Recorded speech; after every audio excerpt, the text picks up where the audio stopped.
in Steel City. Is everybody ready to go? Let's proclaim the greatest radio show. Welcome fans to a Spread special edition. I am in studio with JDash and Big Easy. I'm your host, Jim Sella. How you guys feeling? Feeling it? It's a little warm in studio today. Feeling a little deflated. Deflated. Bill Belichick's got some deflated balls. Well, Dash, you sat down with your brother RG2, or as I like to refer to him, RR2 for Rob Rossi. You think he sounds like him? He sounds just like Rob Rossi. I don't hear it at all. Does he wear thick black stem glasses and do this with him at the beginning of the segment? Not since he was 12 years old. Brutal. Easy, how you feeling after a hard day's work? That's all I keep hearing about is this controversy about deflated footballs. There's deflated balls everywhere. You can't get away from it. Every channel you turn. Cheaters. They're big cheaters.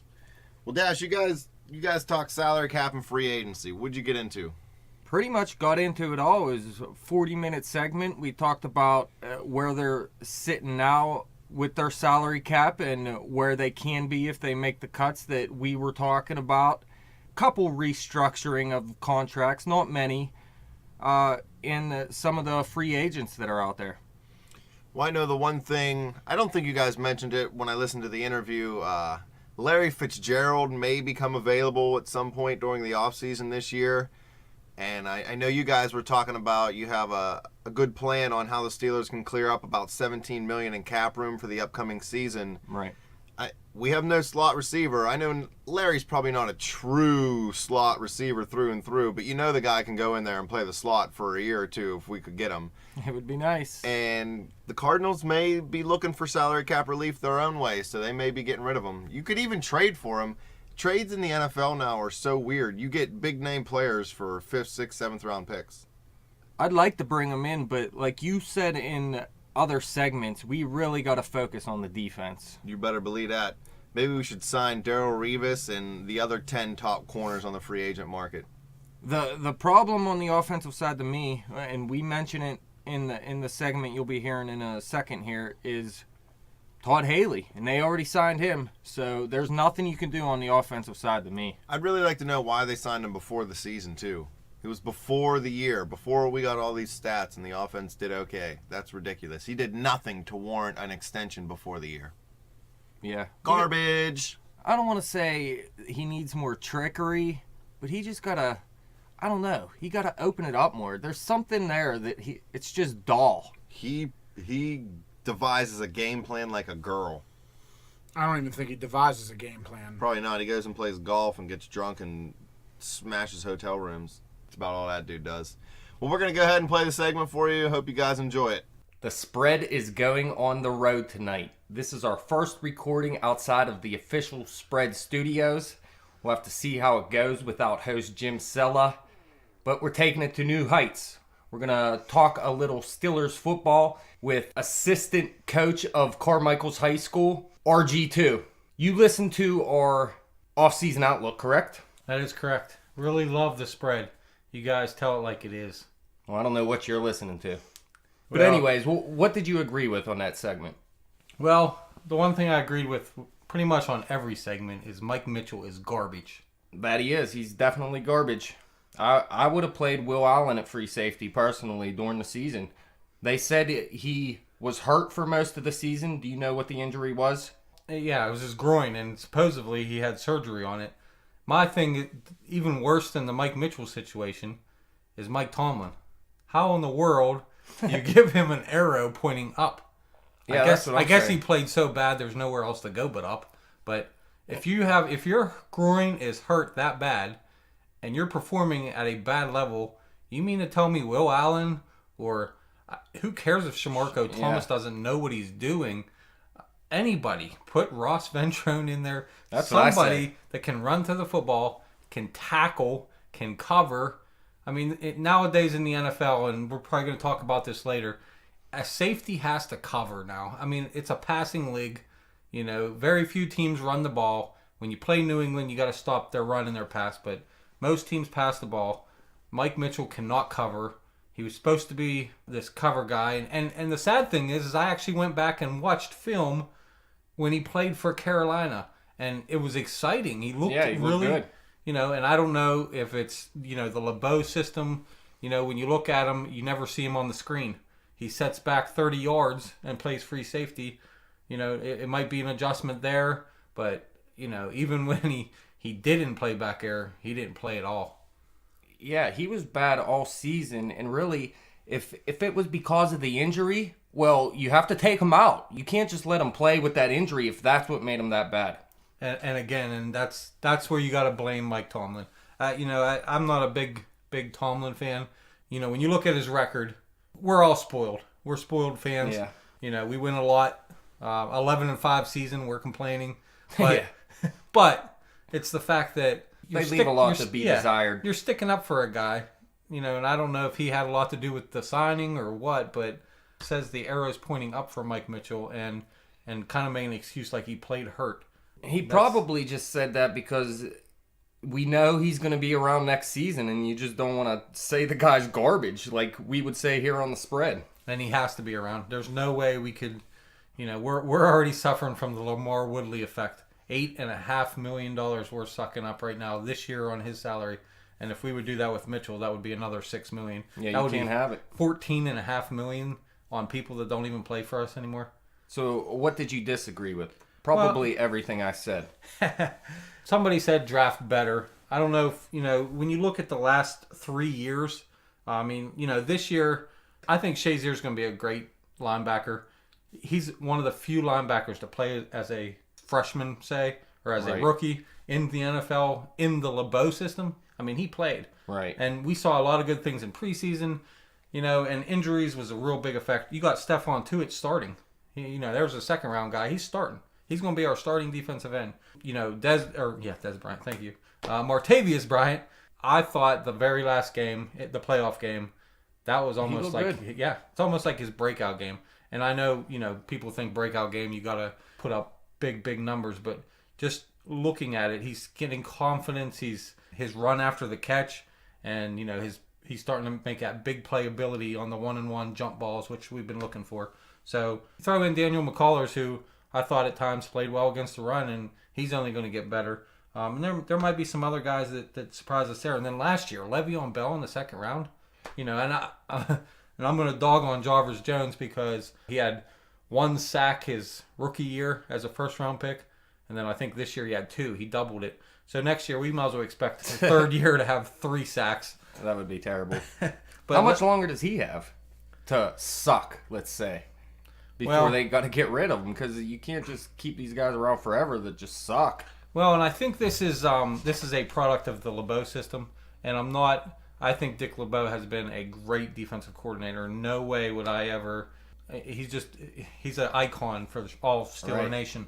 However, when you look at the guys starting to get old and starting to leave the system, and we're trying to get fresh guys in, when I watch Jarvis Jones play, he plays like he's thinking too much, and he's not just playing and reacting to what he sees. He's trying to think about whether he should cover or should run. And that's product of LeBeau, and you got to play behind, James Harrison and Worlds. And the thing is off of 8 plays, you can't expect a lot. One good thing is they say in LeBeau's system it takes a year or 2 to get acclimated to the defense, to know what to do. And now that he's gone, you would say, well, some of these guys, you just wasted a year or 2 on them trying to learn that defense, but you also got Keith Butler there who knows LeBeau's defense, so that can help too. Yeah, and word has it that Butler's going to simplify things, which is, because I think the big thing now is to inject youth into this defense. He's going to simplify things. I think we're going to see a little bit more 4-3, and I read an article where the linebackers are not going to cover as much as they have been. They're just, go get the quarterback. I see this list you have here of the drafts over the past 3 years. There are some decent players there. I think the reason people think they got to draft better is because when Tomlin came here, he drafted Timmons, which was a great pick, his first pick. But then there was a lot of bad picks throughout the first few years of his drafting. It did get better, though. Yeah, and like I said, Le'Veon Bell in the second. He could be arguably the best running back in the NFL. Where's Ziggy Hood? These receivers right now, you got Wheaton, you got Bryant, you got Lance Moore, you got... Antonio Brown sucks up 100 and some catches. You can only throw to so many guys. You got Heath Miller getting 60 some catches. Only so many catches can be made unless you throw every down. And when you're one-dimensional, you'll never be successful in the NFL. If you look at why is Dallas doing better, because they're running the ball and they're throwing the ball. Right. As soon as they gave DeMarco Murray the ball, they all of a sudden became a better team. I tell you what, though, the Steelers did look better when they threw to more than just Antonio Brown. When they got Martavis Bryant involved, things looked totally different in that offense, and that's when they put up big points, like against Indy and Baltimore. Yeah, and Marcus Sweeten's showing signs. It's not like he's dropping balls. Again, I think it's just there's too many receivers. You can't have 5 receivers and expect them to get 120 catches apiece. But we're still looking for that one guy opposite of Antonio Brown to take away the double coverage of Antonio Brown. I think Martavis can do that. I want to see a slot receiver. Who's going to fill that role? Yeah, that's and I thought at first that's what Lance Moore was brought in for. Dree. Yeah, Dree Archer could be his, and he has nice soft hands. He looks a little lost yet in our system. Not saying he's a bust, but they're running the ball and he's running up the gut. Like, that's not his style. Todd Haley had Dexter McCluster and kind of got creative with him, and I haven't seen any creativity with Dree Archer, and you have to. He's 160 pounds. You have to be creative with a guy like that with speed. All right, let's move on to some ups and downs here. What are your ups going in the next season? Well, the ups are, again, I'm going to say it, Martavius Bryant. The sky's the limit for him. I mean, it's rare for receivers to come in and dominate. There's 5 or 6 in the NFL right now, rookies. This has been a really good year for rookies coming in. I said the same thing earlier this year. This season for rookie wide receivers has been like no other. Even when Kelvin Johnson came into the league, we knew he was going to be a beast, but he wasn't a complete beast his rookie year. This year, there was all kinds of rookie wide receivers that were just killing it, including ODB, Odell Beckham Jr., who I love more than any of these rookies. Yeah, and they I think on ESPN they were showing all the rookie wide receivers doing well, and Martavius Bryant wasn't one of them, and it kind of shocks me because I think he led all of them in touchdowns.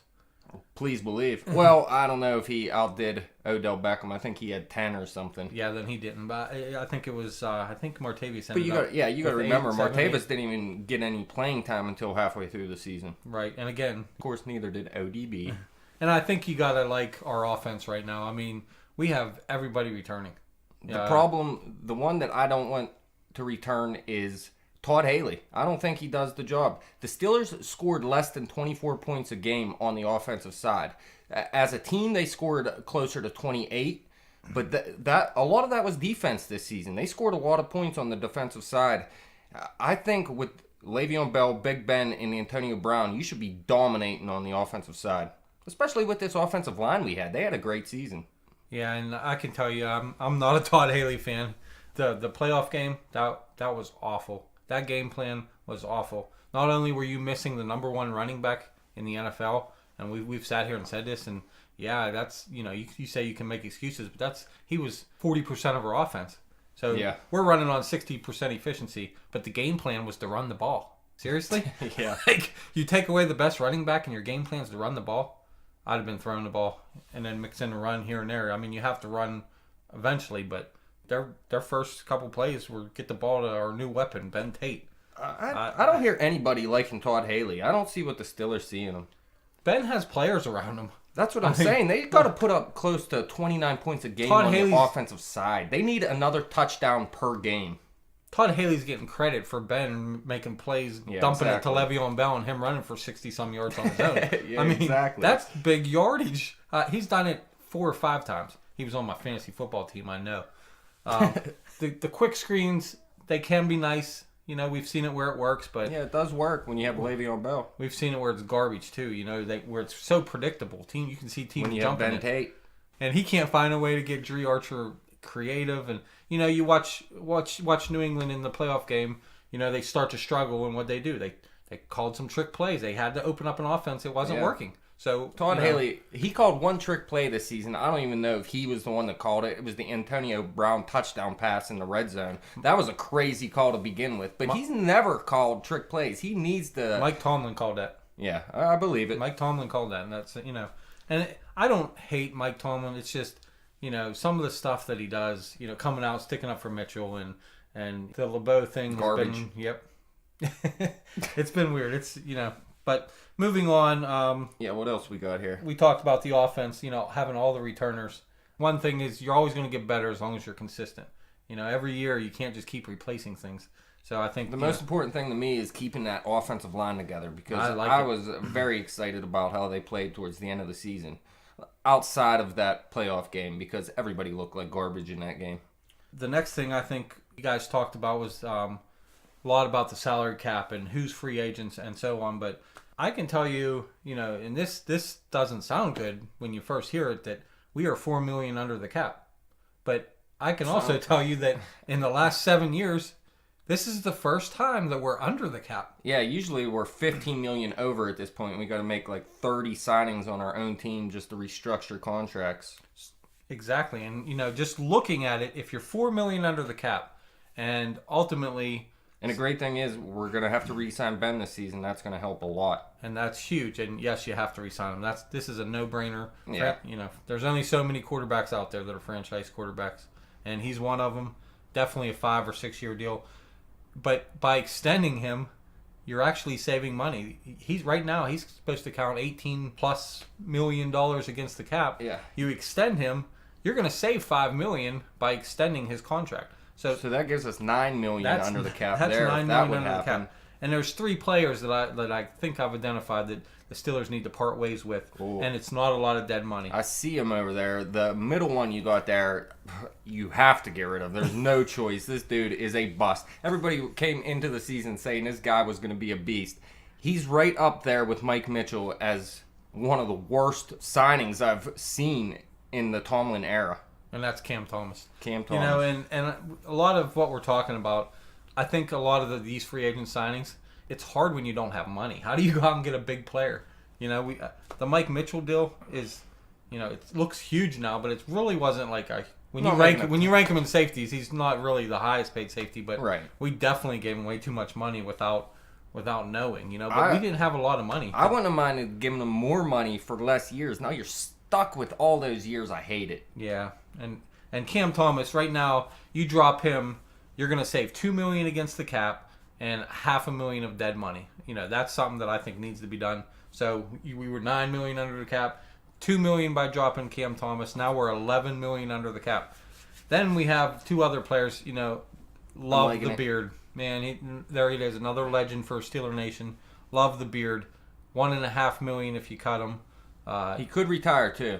Or could retire, correct. And, by cutting him, you're saving $0.25 million, or I'm sorry, $0.25 dead money, which means that goes against you. Right. But you're saving $1.5 million. Lance Moore is the other guy. He was supposed to come in and supposed to be the guy that kind of took over for Turi. Then his big thing was his third down efficiency was he was the highest in the NFL. I remember earlier in this season, I thought of Lance Moore as someone that had to be a leader for these young receivers, had to come in, teach them the right things to do. And I remember the first game he came in, he took this stupid 15-yard personal foul penalty, and I never wanted him on the field since. Well, and he wasn't even activated for the playoff game, so I think that tells you where they stand. Right. There's another $1.5 million savings, and it's only 0.3 in dead money. So by cutting those 3, we save $5 million and roughly about $1 million of dead money.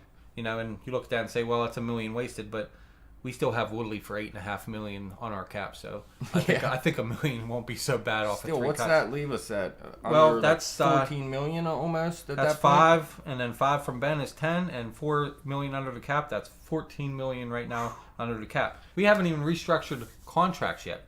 Look at Timmons and Brown, restructure those. You always save $1.5 million or more just by doing both of those. That's another $3 million. Well, how many years does Brown have left? I believe 4. See, I think Timmons is the one you really need to restructure. Now's the time, to me. Yeah, and I mean, even if you don't, the only reason we restructured before is because we were so far over the cap. Right. Again, saying $4 million under the cap doesn't sound like right, but we haven't even done anything yet. You know how they work. They can free up. We were like $12 million over last year, and they freed up 15 just in a blink of an eye. So, right. $4 million under, and you say we can free up 15. With this plan, we're $17 million under the cap. Man, how nice would that be? You actually have money to do what you need to do in the NFL today. Is not just draft well, but add some free agents too. You cannot win by just drafting anymore. This isn't the mid-90s. And they will sign people. The reason I say that is if you go back all the drafts, they never go in the draft with big holes. If they know the area that they're trying to... Well, that's why you can draft for best available too. Yeah, and I think, when we were talking about drafting better, I think that's kind of what the argument was is, we drafted Shazier, but our inside linebackers, I thought we were pretty solid there. Well, you're right. You don't have to draft better if you also bring in free agents. But if you're just trying to build a team through the draft, I still don't believe it works in today's NFL. Speaking of Lamar Woodley and $8.5 million under the cap, rumor has it that the Raiders are going to cut him. If the price was right, let's say $1 million, would you bring him back? Well, we're already paying him to play, so why not bring him back? I mean, what's the difference? I think for $1 million, I think it's well worth it. I don't think his problem is he gets injured a lot, but he wouldn't be an every down guy. However, he's going to be a good depth guy, and he's going to be a good, he could be a good leader. He could fill that role that if Harrison's not signed, and you're saying we're not going to bring back Harrison. I do want to re-sign Arthur Motes. I know that. Absolutely, and that's definitely something we have to do. Arthur Motes, he has to be re-signed because right now Jarvis Jones is the only outside linebacker under contract. So scary. So if Woodley was out there and we could get him for $1 million, who would you rather have, Woodley or Harrison though, for one season? Well, I get it depends on price. If you can get Harrison for $1 million, then and we're only talking about one season, then yes. The only reason I don't want Harrison, and this is, when you look at it, it's like, how do you not want Harrison? But Harrison is and this is I think why LeBeau left, is it's just a 1-year thing. It's time to start putting somebody there that we can say, like our offense. This is who's our outside linebacker. These are our 2 outside linebackers. Yeah. It seems like for the last 3 years, we're just like, well, it's going to be this guy. We're going to franchise this guy for a year, see what happens. Well, here's what happens. We don't have anybody right now. Do you think there's any chance they move to a 4-3 at all? Like, shift towards a 4-3? That Harrison can't play in a 4-3. I know that. So that's a good reason to get rid of him if you're trying to play some 4-3 too.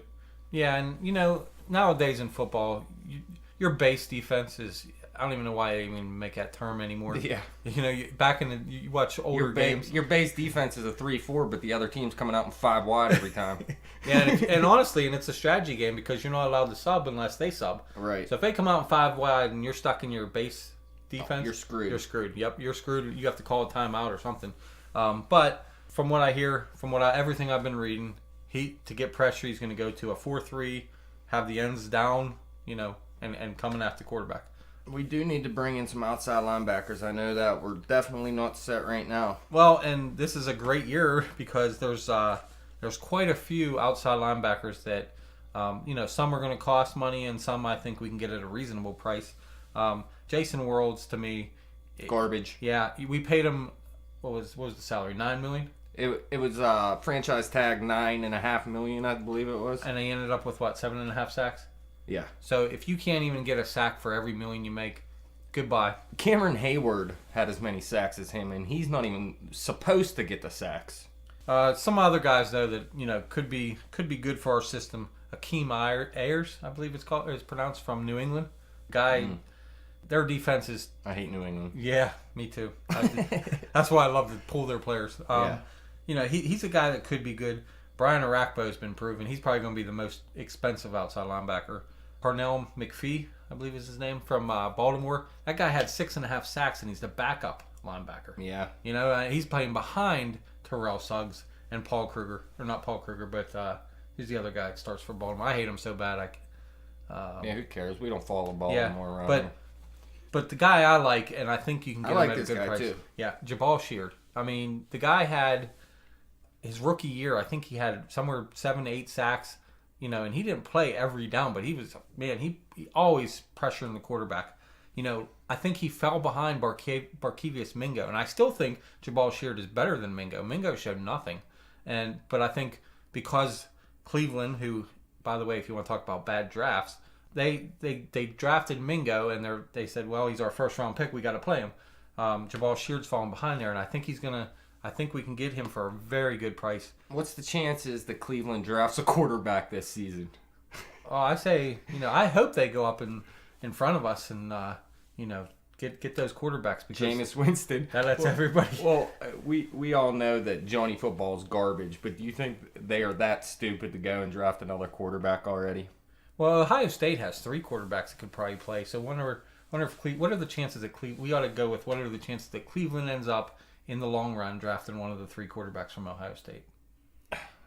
If they take what's that one guy, Cardell Jones? Is that his name? Cardell Jones. Oh my Yes. God, I've never seen anyone like this. Yeah, he has the biggest gun I've ever seen out of a human being. He's Cam Newton running the ball, and he's got an arm like. He looks like Jerome Bettis running the ball. The only thing I worry is, he's nobody. His intelligence hasn't been tested yet, but man, he got an arm. He's athletic and he can run, and he's a big boy. I watched him run over a couple safeties and linebackers. I'd like to during believe the, Tom National Brady's Championship. an idiot, so he still wins. Yeah, it's that's something I hate. I hate the you hate Tom Brady, but you got to respect that he. I like he his plays. wife. Yeah, me too. Anyway, back to this. So definitely bringing in a guy from outside. Love to see a Rakpo. Even Pernell McPhee would be a really good signing, but Gonna have to draft someone too, correct? Oh, absolutely.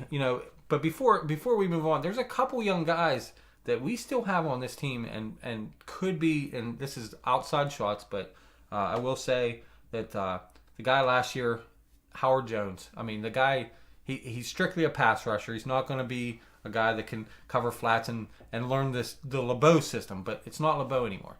And I think this is going back to what we were talking about. Howard Jones showed a lot in preseason. He had That's why I don't know him, 3 because I don't sacks. watch preseason football. 3 sacks, fumble recovery for a touchdown. He could just be a preseason, one of the preseason I've seen heroes. a lot of that too. That's why I don't watch Yeah. preseason. But Howard Jones, he's an outside linebacker. He ran in the 4.4s. I mean, he's a pure athlete, go getter. And the guy they drafted late last year, Jordan Zumwalt. He's from UCLA, tough linebacker. I mean, he is mean. He had a hit in preseason that guy knocked his helmet off. Ball came out, and he had the strip. And Howard Jones picked the ball up, and we beat Buffalo in preseason. And I know it's preseason, but again, these guys aren't playing because we have so many. We want us to keep getting these veterans time. And I think it's time to inject youth. We do need to bring a playmaker in here at that linebacker position, the outside linebacker position, because I don't trust Jarvis Jones as our best outside linebacker. Absolutely not. So, again, adding Jabal Sheard, maybe, Please believe. Woodley or Harrison, one of those two. We talked about that. I'd rather have Harrison, Me too. absolutely. The only thing about Woodley is maybe you have him more than 1 year, and if he can do, And he could probably play a little bit more than Harrison. He's Yeah, a little right. bit less of an injury risk, I'd say. I just look at that as age, that's the only Right. thing. Being 37, Harrison's got to watch how much he plays if he does play next year. What about the back end of the defense? Well, yeah, the cornerbacks and safeties are the other 2 areas. If you look at 3 areas, it's outside linebacker, cornerback, and safety. Cornerback, I heard you guys talking about McCain and Blake. They have to be signed. But I agree. But they're nickel and dime corners. Yeah, I wouldn't start him. I'm not even really happy starting William Gay. I understand he's going to be your number 2 corner. I don't trust Cortez Allen at number 1 at all. We definitely have to do something at this position and need to do it soon because we've wasted too much time throughout the years just not bringing in cornerbacks. Yeah, and, again, Cortez Allen has to step up. I mean, if not, we're going to be in the same situation of... We signed the wrong one. Should have signed Keenan Lewis. Keenan Lewis played his tail off. They would actually line him up on the best receiver, kind of like what Ike Taylor did for years. There's a couple... again, if we are 14 to 17 million under the cap, you can go out and get a guy. They looked at Brandon Flowers last year. Here he is this year. He signed a 1-year deal with San Diego.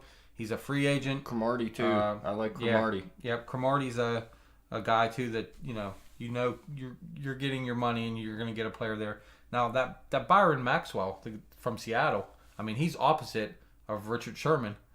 So he got picked on a lot. But they said he played well. I mean, We couldn't have got picked on that much because they only let up 7 points a game. yeah, and he's a free agent. And the other guy I like from Houston is Kareem Jackson. Yeah. Those 4 guys, If you could get any one of those four, you got yourself a starting corner. You could have William Gay opposite, and Cortez Allen.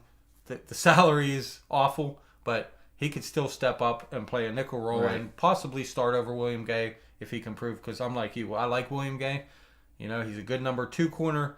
I think there's better though, and I also think we have to draft one. We got to get some.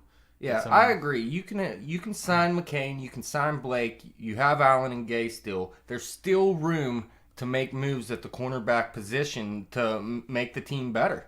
Absolutely. You know, B.W. Webb's another guy. He came in with a lot of promise, and you know, another young guy that could surprise us. Safety, we're stuck with Mitchell, so he's on the roster. We might as well just say Mitchell's in. I think Will Allen would be worth signing. I really think Will Allen, at a right price. But I want him. I want him as a backup. I think we can. Yeah, I agree. I think we can find 2 safeties here that can play. Now, Polamalu is interesting too because if he retires, he really helps us. I mean, that's what I'm saying. Money-wise, we really need him to retire. And again, it goes back to the NFL. I still think Polamalu is one of the better run-stuffing safeties. However, in this league, safeties have to cover. Right. And, Polamalu... Slow. Even when he in his prime, he wasn't really a cover guy. Right. He made plays from all over the place. I mean, in his early days, he actually started to be pre-snap all over the field. Now he can't do that. He just has to stick to his position, and it makes him less elite. I guess I would say. Yeah, he's not a cover guy, and again, these day and age, you need a cover guy. And that's the first safety I want to point out is Devin McCourty from New England, who used to be a corner, is one of the top safety free agents. That could be a guy you bring in and, man, be nice. Shut down right there. But, again, Mitchell, for whatever reason, he's going to be our free safety. Not only is he going to be on the team, he's going to be starting. I'd let Bruce Gradkowski try to battle him out for the position. That'd be a close battle, actually. The guy, though, that I think... I like Devin McCourty, but he's a free safety. He's not really that in-the-box strong safety. Deshaun Gibson from Cleveland, tough guy. I like him. He's a good, strong safety. He'd cost you some money, though. He can cover. He can tackle. He's, good, solid, strong safety. I don't know what it is with Shamarka. I don't know if that was part of the LeBeau thing where he just could not handle... I do know in LeBeau's system, the safety has to do everything. The safety does all the work, and what I mean by all the work is they have to make all the calls. Their linebackers make the linebacker call, but the safety has to make all the coverage calls. And what I was hearing on all the stuff that I read is that Shamarko was not making the right calls, and he will not play if he doesn't make the right calls. So if Butler can come in and simplify things like he's been saying, and because athletically, Shamarko Thomas is a good athlete. I remember when we brought him in, everybody was so excited about it, but we've seen nothing from him. Outside of special teams, he's a good special teams player.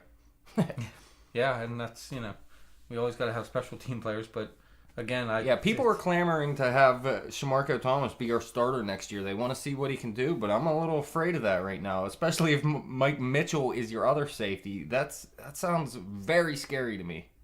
Yeah, that's but when you look at this safety crew, you got Mitchell, Allen. We don't know what Polamalu is going to do. Shamarko Thomas, bring one in. So that's 3 signings. With $14 million. Rasheem Moore is another guy from Denver, safety. He could be good. And Denoris Searcy is his name from Buffalo.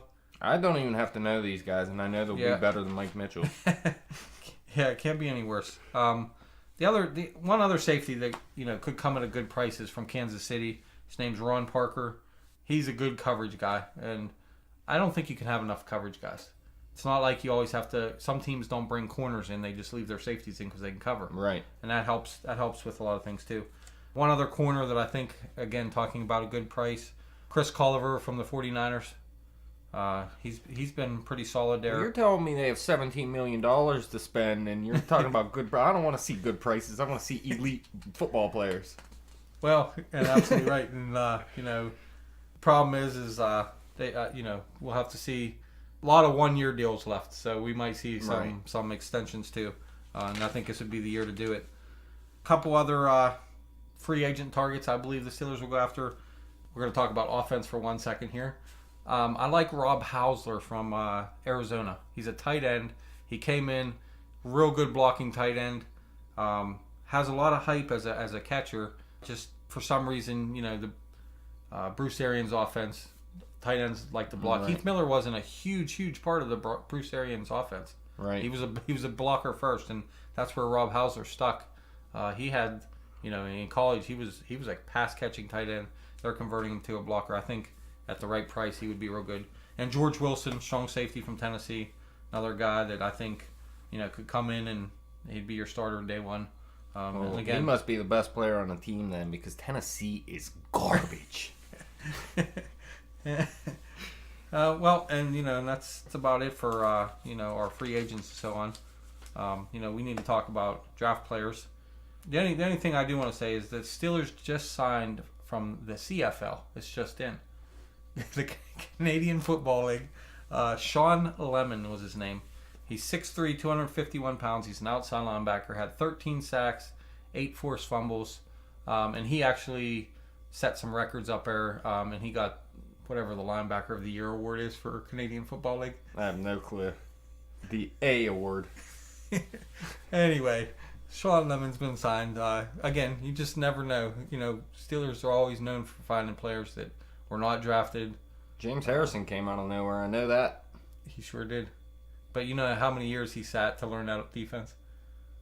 I bet you. Yeah. I think it was 4 years. I mean, he was 4 years as a special teams player. So, again, and we talked about this earlier, I think that's why Ryan Shazier could be a really good player, is he already kind of understood that complex defense as a rookie. Right. Hopefully he stays healthy. Hopefully we don't have another guy that's going to get hurt every year. Well, I would like to thank you for coming in, RG2. We'll send it back to Jim Sella to see what he thinks about this segment. He'll probably just hate on us. What'd you think, Easy? That's some deep analysis by RG2 and JDash. It's some solid research. Please Solid believe. research, some good opinions. I mean, like you said, it was a 40-minute segment. It probably could have been an hour and a half segment. There's so much information to talk about, and it's good. Like, at least we have a team, and we can talk about them, and they're competitive. I mean, at least we're not living in Jacksonville. Believe it. You'd be able to do a 20-minute segment on their The whole situation. season. Yeah, the whole franchise. What's surprising to me is they're already $4 million under the cap. At this point, the Steelers are usually $10 to $15 million over the cap. They need to restructure. They always get it done. They always find a way to get back below the line. Below sea level.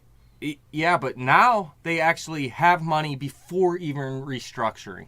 The one thing I can say I really disagree with is bringing back Lamar Woodley if he's released by the Raiders. I don't care what price you get Woodley at. He's old, fat, and slow. He's washed up. He's a has-been. He's a wannabe. He was a 3-year okay player. Dude's garbage. I'd rather put Big Easy out there drunk with a bag of Doritos in his hand. Yeah, there's no way would bring him back as a starter, but if he's making pretty much nothing just as a backup, listen, we're already paying him money still. If I don't want to pay him anymore because he's not worth what he's getting now. Oh, it's not going to be much more. But yeah, I could see not bringing him back too. I'd rather bring back Harrison myself. I'd go younger, man. We got Keith Butler in there. He wants to infuse some youth into the defense, simplify it a little bit so the younger players can catch on quicker. Get those young players in there now. Get them going. I'm done with these aging has-been retreads. They're trying to. They've just been injured. They've had injury-ridden seasons. I mean, but bringing Woodley in is the wrong thing to do. That's all. Jim, I know you don't think the Steelers are going to make any big signings. That's not something they do, but they're also never in a position where they can get down to $17 million, like you mentioned before, under the cap. And they're going to the Steelers always spend their money. And you said earlier this year, the defense, they got to focus the draft on the defense because that's where all the holes are. Well, my brother also made a good point is they don't go into the draft with holes very often. They make their signings, and usually they're small signings because they don't have much money, but now they do have money, so they can go out and get one or two very good players. Well, I think the biggest thing as far as a signing they're going to do is, if they would do it, would be re-signing Jason Worlds. They said they would be open to using the tag on him again, but they're looking to give him a long-term deal. I don't really know why. I don't think he's worth the $8 or $9 million a year he's going to get. If they get him between 4 and 6, I don't hate that. I don't love it because I don't love the guy.